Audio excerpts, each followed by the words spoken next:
My son Oliver's heart surgery was scheduled for May 14th at 6 a.m.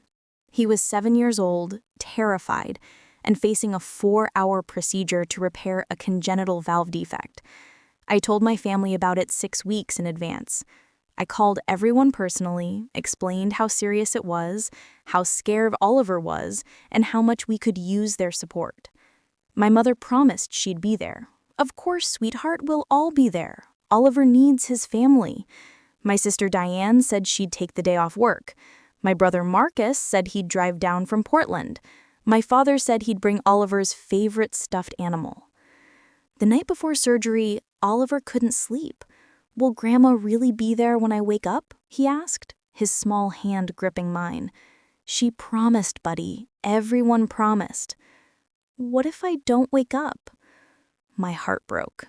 "You will wake up. The doctors are excellent, and I'll be right there the whole time, but everyone else too. They'll all be there." They'll all be there. That was the last promise I should have made. We arrived at the hospital at 5:30 a.m.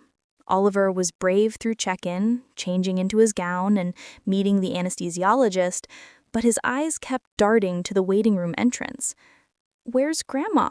he whispered as they prepped him for surgery. "She's probably in traffic. You know how it is." "And Uncle Marcus? He had a long drive. He'll be here." The nurse came to wheel him to the operating room. Oliver grabbed my hand, tears streaming down his face. "Mom, I'm scared." "I know, baby, but you're so brave, and when you wake up, everyone will be there to see you." They took him away at 6:22 a.m. I walked to the waiting room and checked my phone. No messages, no missed calls. I waited. 6:30 a.m., nothing. 7 a.m., still nothing. At 7:15, I called my mother. Voicemail. I called Diane. Voicemail. Marcus. Voicemail. My father finally answered at 7:45. "Oh, Jennifer, I'm so sorry. Your mother and I can't make it today. Something came up with Diane's wedding planning. We need to meet the venue coordinator this morning." "Dad, Oliver is in surgery right now. You promised you'd be here." "Well, we didn't realize the venue appointment would be today. It's the only time they had available." "So reschedule it." "The wedding is in 3 weeks. We can't reschedule. Diane needs us." "Oliver needs you. He's 7 years old and having heart surgery." "He'll be fine. He's a tough kid. Tell him we're thinking of him." He hung up. I sat in that waiting room for 4 hours alone, watching other families cluster together, supporting each other. Every child who came out of surgery had grandparents, aunts, uncles, and siblings waiting. Oliver had me. When they finally let me into recovery, Oliver was groggy but awake. His eyes searched the room. "Where is everyone?" His voice was small and broken. "They couldn't make it, sweetie, but I'm here, and the surgery went perfectly. They promised." He started crying, which made his chest hurt, which made him cry harder. A nurse came over with pain medication. She looked at me with such pity it made me want to scream. My 7-year-old son, recovering from heart surgery, crying because his family didn't show up. We went home the next day. Oliver was quiet, withdrawn. I tried to keep his spirits up, but he barely spoke. My mother called that evening. "How's our little soldier?" "Heartbroken. Literally and figuratively." "Oh, don't be dramatic. I'm sure he's fine. Kids are resilient." "He's devastated that no one came. He keeps asking why you didn't show up." "Well, the wedding planning was important. Diane's big day is coming up." "Oliver's surgery was important. It was life-threatening. He was terrified." "That it went fine, right? So everything worked out." I hung up on her. 3 days later, 3 days after my son's heart surgery, my phone buzzed with a text from my mother. "Mom, hi, sweetheart. We need to talk about something important. Diane found her dream wedding dress, but it's $5,000. We're asking all the family to chip in. Can you send your contribution by Friday? We need to secure it before someone else buys it." I stared at that message for a full minute. $5,000 for a dress? 3 days after they'd all skipped Oliver's surgery for wedding planning? I walked to Oliver's room. He was sleeping, still pale, still wearing his hospital bracelet, a 4-inch scar on his tiny chest. I walked back to my phone and opened my banking app. I transferred exactly 50 cents to my mother's account. Then I typed a message for the memo, "Best wishes." I hit send. Then I did something I'd been considering for months, but had never had the courage to do. Years ago, when I'd gotten a significant raise, my parents had convinced me to add them as authorized users on one of my accounts just in case of emergencies. They'd said it would be easier for family support, for helping each other out. I'd agreed because that's what I always did. Agreed, accommodated, bent to keep the peace. That account now had $47,000 in it. My savings, my emergency fund, money I had worked hard for. I logged into my bank's website and removed their access, removed them as authorized users, changed all my passwords, secured everything. Then I blocked all their numbers. I didn't tell them I was doing it. I just did it. The next morning at 8:47 a.m., my phone rang from an unknown number. Miss Jennifer Walsh? Yes. This is Derek Morrison, branch manager at Pacific Union Bank. I have your mother, Patricia Walsh, here in my office. She's asking about some account access issues. I'm sorry, what? She's indicating that she had authorized access to one of your accounts and now she's unable to access it. She's quite upset and asked me to call you to clear this up. Mr. Morrison, I removed her access yesterday. That account is mine. She is no longer authorized. I see. She's claiming there was some kind of mistake. There's no mistake. I deliberately revoked her access. The account is in my name only now. I heard my mother's voice in the background. Let her talk to her. Miss Walsh, the manager continued, your mother is insisting this is some kind of error. She says there was family money in that account. Every penny in that account is money I earned. My paychecks, my savings. She was an authorized user as a courtesy, but it's my account. I have every right to revoke that access. Of course you do. I just wanted to confirm before we... My mother's voice got louder. Tell her to fix it. Tell her she can't just steal from family. Mr. Morrison, I said clearly, please inform my mother that I haven't stolen anything. That account contains only my money. She has no legal claim to it. And if she continues to harass me or your staff about this, I'll consider it financial harassment. Understood. I'll explain the situation to her. Thank you. I hung up and immediately received 3 calls from different unknown numbers. I didn't answer any of them. An hour later, my doorbell rang. My brother Marcus stood there looking angry and uncomfortable. What the hell, Jen? Hello to you too. Mom called crying, said you stole money from her and locked her out of your account. I didn't steal anything. I removed her access to my account, the one with my money in it.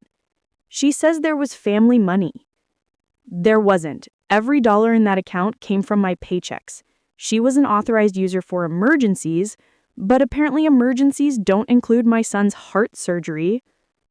Marcus had the grace to look ashamed. Look, about that, you promised Oliver you'd be there. You all did. He's 7 years old and he had heart surgery alone with just me. We had the venue thing, which you could have rescheduled or attended after the surgery, or literally any other time. I crossed my arms.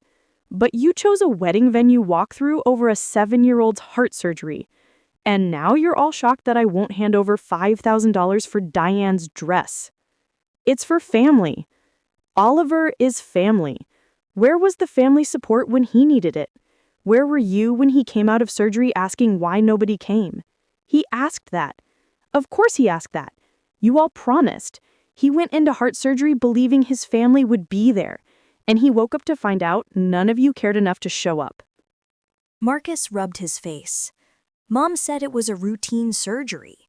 It was a 4-hour open heart surgery on a 7-year-old. There's nothing routine about that. We didn't know it was that serious. I told you, I called every single one of you and explained exactly what was happening. You chose not to listen. You chose to believe it wasn't important because that made it easier to skip it for wedding planning. So you're punishing us by locking Mom out of your money? It's not punishment, it's a boundary. She had access to my account as an emergency backup. She's proven she doesn't understand what an emergency is. A wedding dress is not an emergency. Oliver's surgery was. What about Diane's wedding? What about family supporting family? Marcus, I just watched my 7-year-old son go through heart surgery surrounded by strangers while his entire family was picking out centerpieces. Don't talk to me about family support. So that's it? You're cutting us all off? I'm protecting my son and myself from people who've proven they don't care about us. Yes. If that means cutting you off, then yes. He left without another word. That afternoon, Diane herself showed up. I almost didn't open the door. I can't believe you, she said the moment I did. My wedding is in 3 weeks and you're sabotaging it. I'm not sabotaging anything. You sent Mom 50 cents with a sarcastic note and then you locked her out of your account so she can't even access the family emergency fund. There is no family emergency fund. That's my savings account, my money, and Mom is not entitled to it. She said you all agreed to pool resources for family needs. She lied. She convinced me to make her an authorized user, just in case. I've never taken a penny from that account for anything but my own expenses. It's not a family fund. Well, we need it now. I need that dress. You need a $5,000 dress while my son recovers from heart surgery with no family support except me? Your son is fine. No, Diane, he's not fine. He's heartbroken. He keeps asking what he did wrong, why nobody came to see him, why his surgery wasn't important enough for his family to show up. Something flickered across her face. It was important. More important than a venue walkthrough. More important than wedding planning. But you all chose the wedding over him. Every single one of you.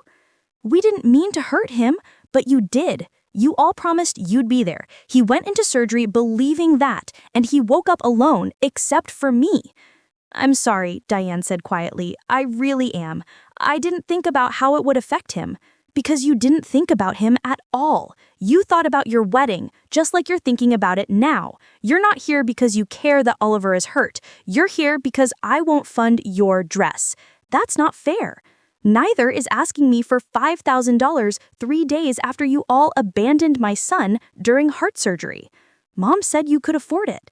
I can afford it. That doesn't mean I'm obligated to spend it on you, especially not after what you all did. Diane's eyes filled with tears. So I can't have my dream dress because of one mistake? It wasn't one mistake. It's a pattern. My needs don't matter. Oliver's needs don't matter. Only yours do. That's always been the family dynamic, but I'm done with it. What do you want? An apology? I want you to understand that actions have consequences. You chose your wedding over my son. Now, I'm choosing my son over your wedding. That's fair. She left crying, but I felt no guilt.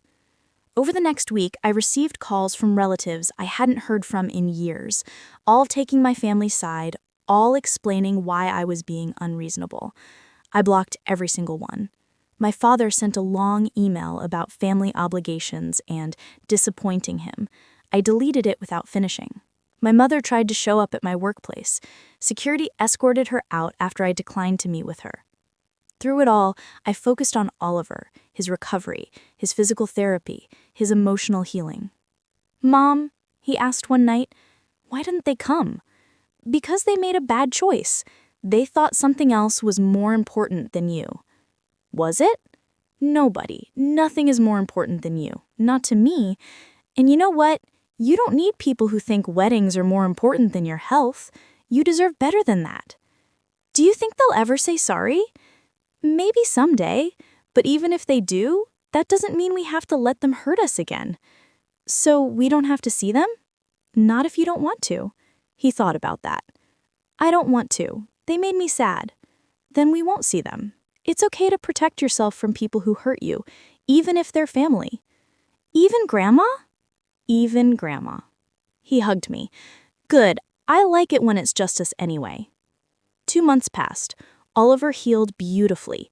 His scar faded, his smile returned. He stopped asking about his grandparents. Diane's wedding happened. I wasn't invited. I didn't care. My mother left a voicemail. I hope you're happy. You ruined Diane's wedding by not contributing. Everyone knows what you did. You should be ashamed. I wasn't ashamed. I was relieved. Then 3 months after Oliver's surgery, a card arrived in the mail from my father. Inside was a check for $5,000 and a note. Jennifer, I'm not asking you to cash this. I'm asking you to see it as what it represents. The amount we asked you to contribute to something trivial while ignoring something vital. The amount that represented our priorities being completely wrong. You were right. Oliver's surgery was an emergency. The wedding wasn't. We chose badly. We hurt both of you. This check is what we should have offered. Help for medical expenses, support during a crisis, putting family first. I don't expect forgiveness. I just wanted you to know that I see it now. I understand what we did. I'm sorry, Dad. I held that check for a long time. Oliver peeked over my shoulder. What is it? An apology from Grandpa. Is it a good apology? I think so. He understands what he did wrong. Does that mean we have to see them? No. It means he's learning. Whether we let him back into our lives is up to us. We decide who gets our time and energy. I'm not ready yet. Then we wait until you are, or we don't. Either way is okay. I never cashed that check, but I kept the note. Because maybe, someday, Oliver would be ready to consider forgiveness. Or maybe he wouldn't. And either way, I choose him every single time.